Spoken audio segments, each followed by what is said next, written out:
Бацхан Unix-ийн үнширлэгч нараа энэ удаагийн видео хичээлээрээ та бүхэн Нэгтлэн бодох бүртгэл конфигурацийн 3.038 хувилбар дээр худлаа өгчин буцаалтын баримтыг хэрхэн шивэх талаар мөн борлуулалтаараа олгосон нөтийн бадааны талаар товчхон мөн худлаа өгчин баримт гэсэн цэсийн талаар товчхон ярих болно. За хамгийн түрүүнд худлаа өгчин буцаалтын баримтыг та хэрхэн хийж болох вэ?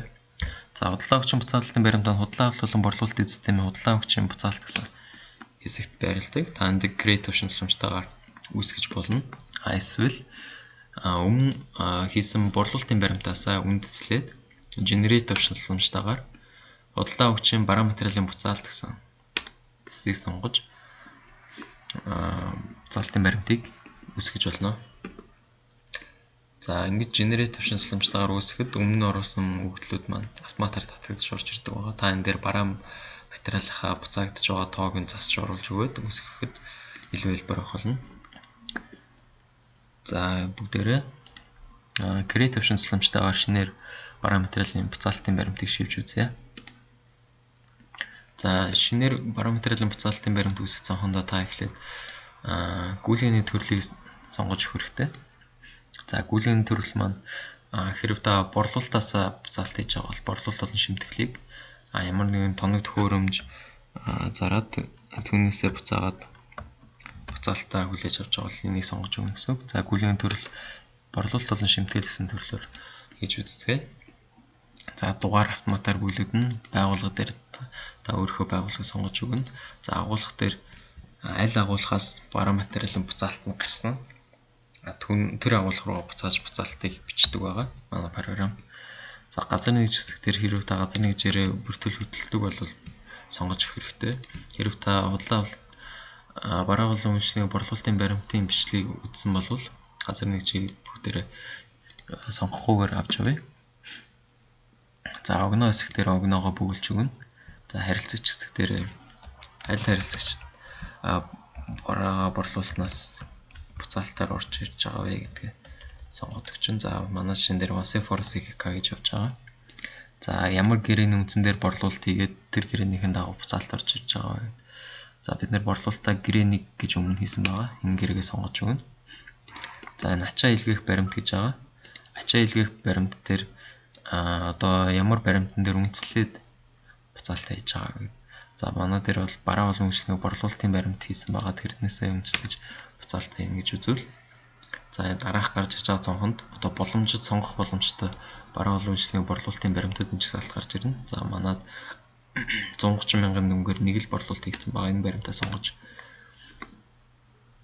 оруулъя. За тухайн баримтын дотор бас бараагаа сонгоно гэсэн үг. За ямар бараа сонгох вэ? Бид нэр хэрэг бараагаа сонгож байгаа бол энд add option сламжтайгаар шууд бараагаа оруулаад өгч болно.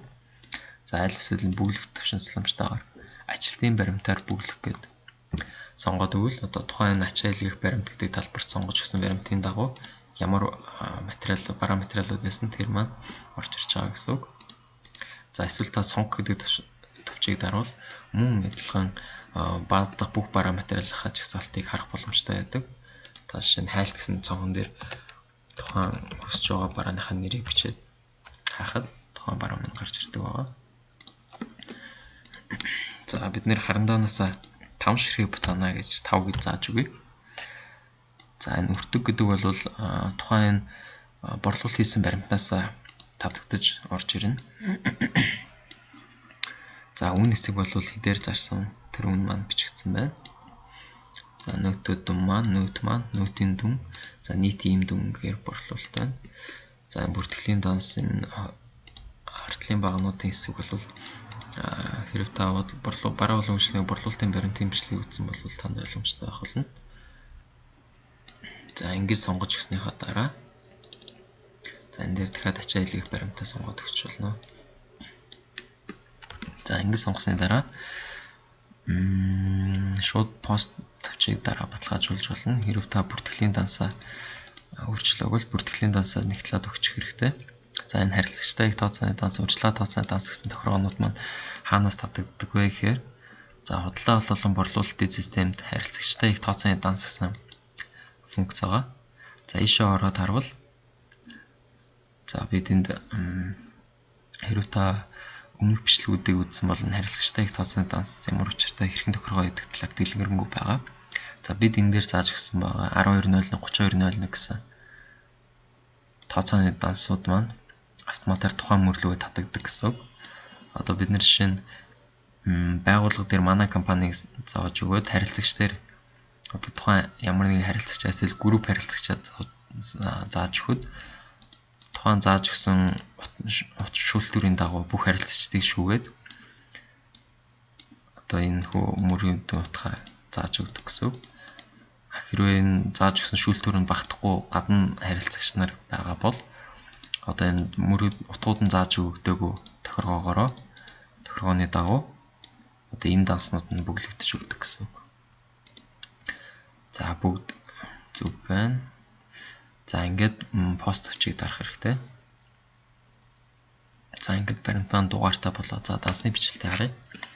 За дансны бичлэлт маань 1451 гэсэн данс руугаа дебет талаараа 5 ширхэг харандаа маань орж ирсэн байна.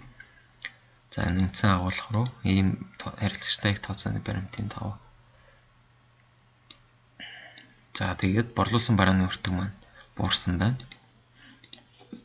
За ямар өртгөөр буурсан бэ гэхээр одоо өмнө бид борлуулсан барааны өртгөөрөө тэрнийхэн 5 ширхгээр ингээ өртгөн тооцогдож бичигдсэн байгааг харж байгаа бах.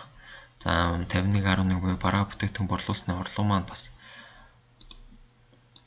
тухайн борлуулж байгаа нөтгүй үнээрээ салж хасагдж байгаа. За байгууллагаас хавлага маань бас хасагдана. За 34.65.01 нөтийн өглөг нөт маань бас нөтийн дүнгээр багассан байна.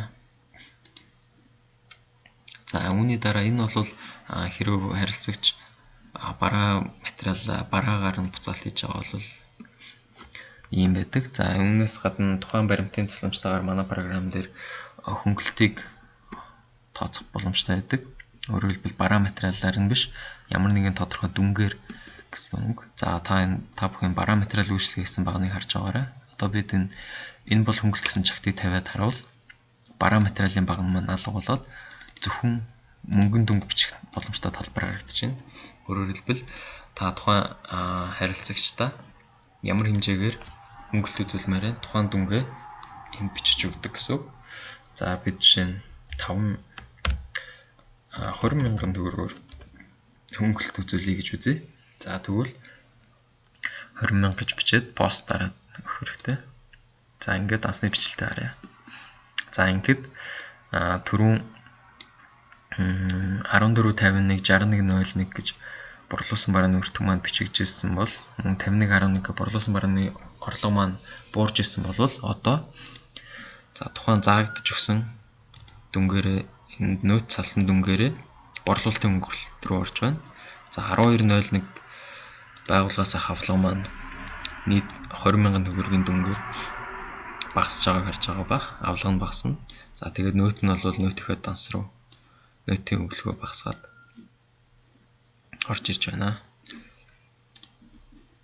За буцаалтын баримт бол үндсэндээ ийм хоёр төрлөөр хийгддэг байгаа.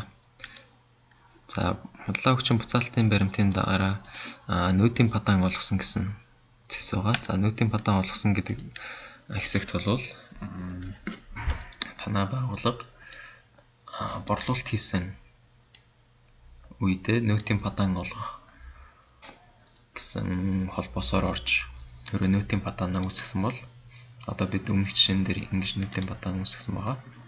Энэхүү үүсгэсэн нөтийн падаануудын маань нийтчих салт маань нөтийн падаан олгосон гэсэн зэс дотор харагддаг гэсэн үг.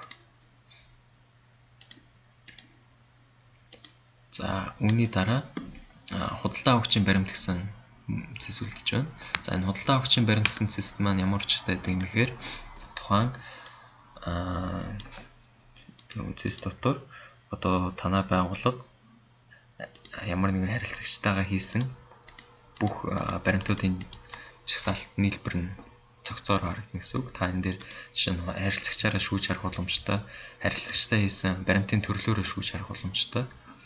байдаг шүүлтийн функцүүд маань жишээ нь find гэсэн товшин саламжтайгаар та аль багны утгаар шүүлт хийхээ зааж өгөөд за тухайн баган дахь утгаа эндээс сонгоод өгчдөг гэсэн үг. Тэгээ find тавьж дарахад ингэж гардаг. За энэ шүүлтүүрээ болох бол энэ тавчийг дарж болно. За энэ жишээ нь нэхэмжлэх баримт. За тэгээ нэхэмжлэх баримтаас үүссэн бидний бараа уламжлалын борлуулалтын баримт. За борлуулалтын баримтаас үүссэн нотын падаан. За тэгээд борлуулалтаас орж ирсэн харилцагын орлого. За тэгээд түүнээсээ хэрвээ худлаа өгч маань биднэрт бараа материалаа буцаалт хийсэн бол худлаа өгчийн бараа материалын буцаалт зэрэг одоо бүхий л цогц баримтууд маань худлаа өгчтэй хийдэг бүхий л баримтуудын жагсаалт маань нэг дор орж ирдэг гэсэн үг. За анхаарал тавьсан явдал баярлалаа. Дараагийн бичлэгээрээ дахин уулзлаа. Түр баяртай.